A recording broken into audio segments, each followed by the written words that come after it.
Okay, so here's what happens over the weekend. Patriot Prayer shows up in Portland. They're driving their trucks. They've got the Trump flags. And Antifa, because they own the streets and because the cops have been told to stand down, confrontation occurs. So the Patriot Prayer guys aren't shooting the members of Antifa who are trying to literally block traffic. Instead, they are macing them. So here's what some of the video looked like over the weekend. You can see they are firing mace from the windows to try and force the streets open, people getting out of the way. They were also firing paintballs at some of the Antifa members. Hey, is any of this good? Of course none of this is good. Where the hell are the cops? Where the hell are the feds? And the answer is Mayor Ted Wheeler is a garbage mayor. This stuff is predictable.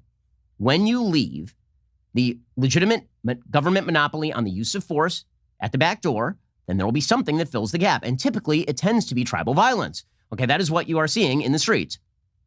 Okay, then a pro-Trump supporter was murdered. Literally just murdered on the street. Okay, so here is the video. It's troubling, obviously. You can't see it particularly well, but that is your warning. So you will see a man in the background walk up to another man and literally just shoot him point blank. And what you seem to be able to hear in the background is, "We got a Trumper here." Right? We have a Trump supporter, so that means it's time to murder him, apparently. Here's what that sounded like.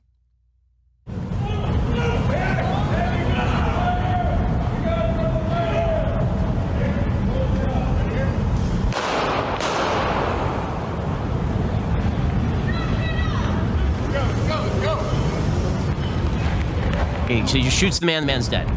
He just shot a man to death right there on the street, this Antifa member. Okay, now we have some knowledge of who this guy is because he is indeed an Antifa member. He is not a white supremacist who committed this murder. Okay, according to the New York Post, an ex-military man who calls himself 100% Antifa, and ready for war, is being investigated over the deadly shooting of a President Trump supporter in Portland, according to a report. His name is Michael Forrest Reinl, 48. He's being investigated over the death of Aaron Danielson, a supporter of the right-wing Patriot Prayer group who was part of a caravan of Trump supporters who flooded the city Saturday, police sources told the Oregonian. He was identified in part by a distinctive tattoo on his neck of a black power fist. Seems he had some politics, as well as a call from his estranged sister who recognized him in video and photos of the deadly attack. Apparently, he's estranged from most of the family, including his parents, after stealing from them. He regularly posts about Black Lives Matter and protests on his social media.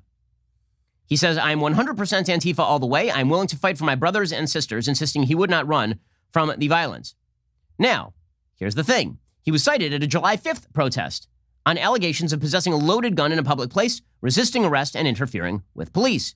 He was then given a date to appear in court later that month, but the allegations were dropped on July 30th with no complaints, according to court records. No reason was given. The Multnomah County District Attorney's Office said it was reviewing the case. This is literally a case of a person who committed a criminal act but was on the right side of the leftist narrative being released without any charges because the city of Portland decides not to prosecute anymore people who engage in crime at these protests so long as they have the right perspective. And then he went out and he murdered somebody. Okay, the response from members of the crowd when they found out that this happened were twofold. One, misinformation immediately went around that a Trump supporter had shot a black man, because this is what happens now. Right? Any story is immediately filled in by the internet with innocent black man shot, right? This just happened in Minneapolis when a black murder suspect literally killed himself, committed suicide, and rioting happened anyway. So the false story led to rioters targeting a gas station, because that makes perfect sense. It's the gas station's fault. That gas station is systemically racist, obviously. So there are the rioters targeting the gas station. Always a good look. Gathering at the petrol station, preparing for something or other. Okay, and then there was a BLM activist who literally told a group of people in Portland, "I am not sorry," this is a direct quote, "I'm not sorry an effing fascist died tonight." Now, is there any evidence this guy was a fascist, the victim in this case? Nope. You're not angry, you're not paying attention. If you're not angry, you're not with me. Everybody wake up. Everybody needs to realize what's going on in these. Our community can hold its own without the police. We can take out the trash on our own. I am not sad that a f***ing fascist died tonight. Well, there's no evidence the person's a fascist, but if you oppose the revolution, you're a fascist. That's the way communists speak. And then that is, if you're not a Bolshevik, you're a Menshevik, right? That's the way this works.